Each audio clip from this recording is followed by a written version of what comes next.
Hello everyone, कैसे हैं आप सभी का बहुत बहुत स्वागत है। आज के वीडियो में हम लोग जो है भारतीय अर्थव्यवस्था के महत्वपूर्ण प्रश्न देखने वाले हैं, जो कि स्टेट और सेंट्रल लेवल की परीक्षा के लिए महत्वपूर्ण है। ठीक है,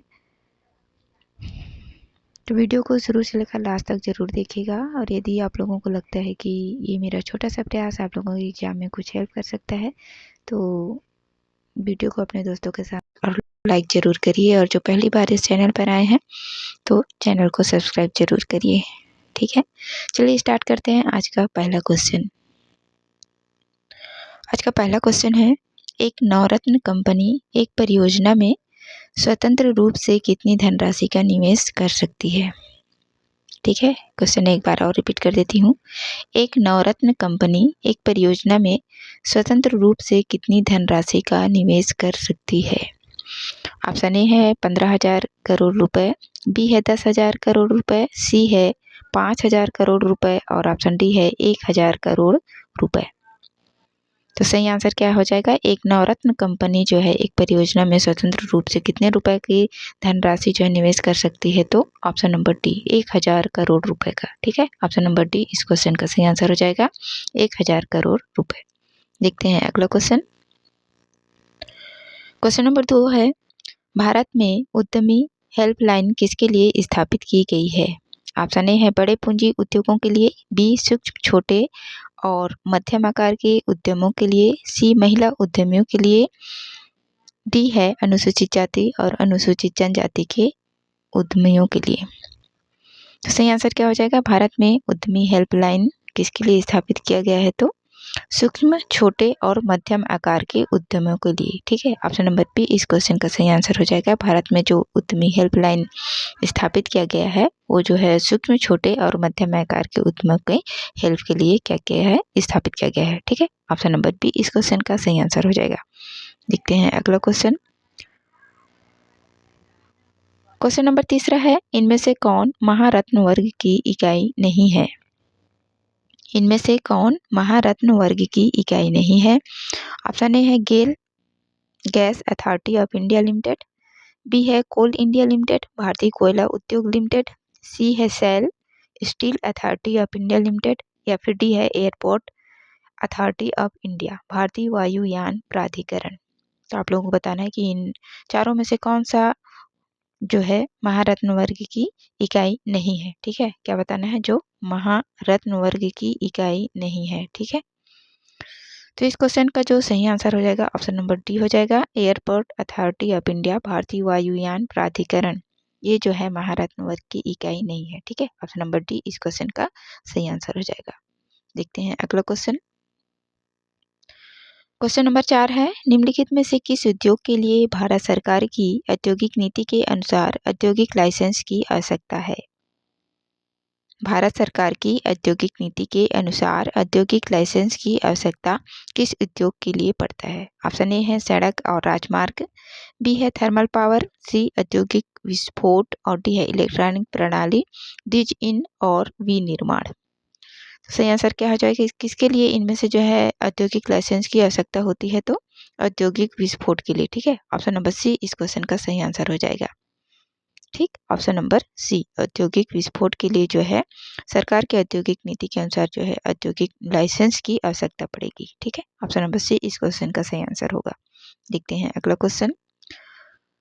अगला क्वेश्चन है, निम्नलिखित में से कौन सा कंपनी अधिनियम भारत में लागू है। ऑप्शन ए है कंपनी अधिनियम 1956, बी है कंपनी अधिनियम 2011, सी है कंपनी अधिनियम 2013 और डी है इनमें से कोई नहीं। तो सही आंसर क्या हो जाएगा? ऑप्शन नंबर सी कंपनी अधिनियम 2013 भारत में लागू है। ठीक है, ऑप्शन नंबर सी कंपनी अधिनियम 2013 भारत में लागू है। देखते हैं अगला क्वेश्चन। क्वेश्चन नंबर 6 है, योजना में कोर सेक्टर का तात्पर्य है। ऑप्शन ए है कृषि, बी रक्षा, सी लोहा एवं इस्पात उद्योग और डी है चयनित आधारभूत उद्योग। तो सही आंसर क्या हो जाएगा? योजना में कोर सेक्टर से क्या तात्पर्य है? चयनित आधारभूत उद्योग से है। ठीक है, ऑप्शन नंबर डी इस क्वेश्चन का सही आंसर हो जाएगा, चयनित आधारभूत उद्योग। योजना में कोर सेक्टर से तात्पर्य है इसका, है ना, ऑप्शन नंबर डी। देखते हैं अगला क्वेश्चन। क्वेश्चन नंबर 7 है, विशेष आर्थिक क्षेत्र जिसे शॉर्टकट में सेज बोलते हैं, स्पेशल इकोनॉमिक जोन नीति घोषित की गई थी। इसकी घोषणा जो है कब की गई थी, उस डेट को बताना है। ऑप्शन ए है अप्रैल 2000 में, बी है अप्रैल 2001 में, सी है अप्रैल 2002 में और डी है अप्रैल 2003 में। तो सही आंसर क्या हो जाएगा? सेज की जो नीति घोषित की गई थी वो कब की गई थी? अप्रैल 2001 में। ठीक है, ऑप्शन नंबर बी इस क्वेश्चन का सही आंसर हो जाएगा, अप्रैल 2001। देखते हैं अगला क्वेश्चन। अगला क्वेश्चन है, निम्नलिखित में से कौन स्वयं सहायता समूह SHG बैंक लिंकेज कार्यक्रम को कार्यान्वित करता है? ऑप्शन ए है नाबार्ड, बी व्यापारिक बैंक, सी SBI या फिर डी है सहकारिता बैंक। तो इसका सही आंसर क्या हो जाएगा? वह कौन सी संस्था है जो स्वयं सहायता समूह SHG बैंक लिंकेज कार्यक्रम को कार्यान्वित करता है? तो नाबार्ड। ठीक है, ऑप्शन नंबर ए इस क्वेश्चन का सही आंसर हो जाएगा। ठीक, ऑप्शन नंबर ए नाबार्ड। देखते हैं अगला क्वेश्चन। अगला क्वेश्चन है, किसी देश में जीवन स्तर प्रतिबिंबित होता है? ऑप्शन ए है गरीबी के अनुपात से, बी प्रति व्यक्ति आय से, सी राष्ट्रीय आय से या फिर डी है बेरोजगारी की दर से।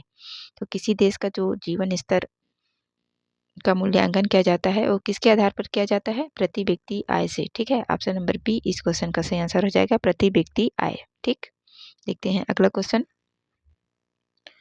क्वेश्चन नंबर 10 है, राष्ट्रीय विकास परिषद मुख्यतः संबंध है? ऑप्शन ए है योजनाओं को लागू करने से, बी है पंचवर्षीय योजना के अनुमोदन करने से, सी है भारत में मुख्य विकास योजनाओं के अनुमोदन और मूल्यांकन से और ऑप्शन डी है सामुदायिक विकास कार्यक्रमों के लागू करने से। सही आंसर क्या हो जाएगा? राष्ट्रीय विकास परिषद जो है मुख्य रूप से किससे संबंधित है? भारत में मुख्य विकास योजनाओं के अनुमोदन और मूल्यांकन से। ठीक है, ऑप्शन नंबर सी इस क्वेश्चन का सही आंसर हो जाएगा। राष्ट्रीय विकास परिषद का संबंध जो है भारत में मुख्य विकास योजनाओं के अनुमोदन और मूल्यांकन से संबंधित है। ठीक है, ऑप्शन नंबर सी। देखते हैं अगला क्वेश्चन। अगला क्वेश्चन है, स्टैंड अप इंडिया योजना के लिए किसी पात्रता नहीं है? ऑप्शन ए है अनुसूचित जाति, बी अनुसूचित जनजाति, सी अन्य पिछड़ा वर्ग और डी है महिला। तो क्या बताना है आप लोगों को, किसको जो है स्टैंड अप इंडिया योजना के लिए पात्रता नहीं है? ठीक है, नहीं है। ठीक, तो इसका जो सही आंसर क्या हो जाएगा? ऑप्शन नंबर सी अन्य पिछड़ा वर्ग। ठीक, ऑप्शन नंबर सी अन्य पिछड़ा वर्ग। स्टैंड अप इंडिया योजना के लिए अन्य पिछड़ा वर्ग को पात्रता नहीं है। ठीक, देखते हैं अगला क्वेश्चन। क्वेश्चन नंबर 12 है, जुलाई 1975 में आरंभ किए गए 20 सूत्री कार्यक्रम का मूल उद्देश्य था? ठीक है, जुलाई 1975 में आरंभ किए गए 20 सूत्री कार्यक्रम का मूल उद्देश्य था? ऑप्शन ए है गरीब लोगों के जीवन की गुणवत्ता में सुधार लाना, बी है राष्ट्रीय आपदा से पीड़ित लोगों को सहायता प्रदान करना, सी है भारत में आर्थिक सुधारों को लागू करना और डी है पहले से लागू आर्थिक योजनाओं की छानबीन करना। तो सही आंसर क्या हो जाएगा? Option number A. ठीक है, जुलाई 1975 में जो 20 सूत्री कार्यक्रम लागू किए गए थे उसका जो मेन उद्देश्य था क्या था? गरीब लोगों के जीवन की गुणवत्ता में सुधार लाना। ठीक है, ऑप्शन नंबर ए इस क्वेश्चन का सही आंसर हो जाएगा, गरीब लोगों के जीवन की गुणवत्ता में सुधार लाना जुलाई 1975 में आरंभ किए गए 20 सूत्री कार्यक्रम का मूल उद्देश्य था। ठीक है, ऑप्शन नंबर ए। देखते हैं अगला क्वेश्चन। क्वेश्चन नंबर 13 है, मिड डे मील योजना किस वर्ष प्रारंभ हुई? ऑप्शन ए है 1995 में, बी है 1996 में, सी 1997 में और डी है 1998 में। सही आंसर क्या हो जाएगा? मिड डे मील योजना जो है किस वर्ष प्रारंभ हुई थी? 1995। ठीक है, ऑप्शन नंबर ए इस क्वेश्चन का सही आंसर हो जाएगा 1995। देखते हैं अगला क्वेश्चन। क्वेश्चन नंबर 14 है, मनरेगा दिवस कब मनाया जाता है? ऑप्शन ए है 2 अक्टूबर, बी 2 फरवरी, सी 15 अगस्त या फिर डी है 7 दिसंबर। सही आंसर क्या हो जाएगा? मनरेगा दिवस कब मनाया जाता है? 2 फरवरी को। ठीक है, ऑप्शन नंबर बी इस क्वेश्चन का सही आंसर हो जाएगा 2 फरवरी। देखते हैं नेक्स्ट क्वेश्चन। क्वेश्चन नंबर 15 है, सभी के लिए आवास 2022 का लक्ष्य है?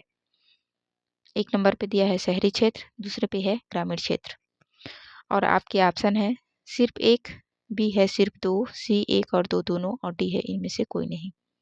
तो सभी के लिए आवास 2022 का जो लक्ष्य है 1 और 2 दोनों है। ठीक है, शहरी क्षेत्र और ग्रामीण क्षेत्र दोनों जो है इसका लक्ष्य है। ठीक, ऑप्शन नंबर सी इस क्वेश्चन का सही आंसर हो जाएगा। 1 और 2 दोनों। ठीक है, तो ये थे कुछ इंपॉर्टेंट एमसीक्यूज भारतीय अर्थव्यवस्था से रिलेटेड। आशा करती हूँ आप लोगों को वीडियो अच्छा लगा होगा। वीडियो देखने के लिए आप सभी का बहुत बहुत धन्यवाद।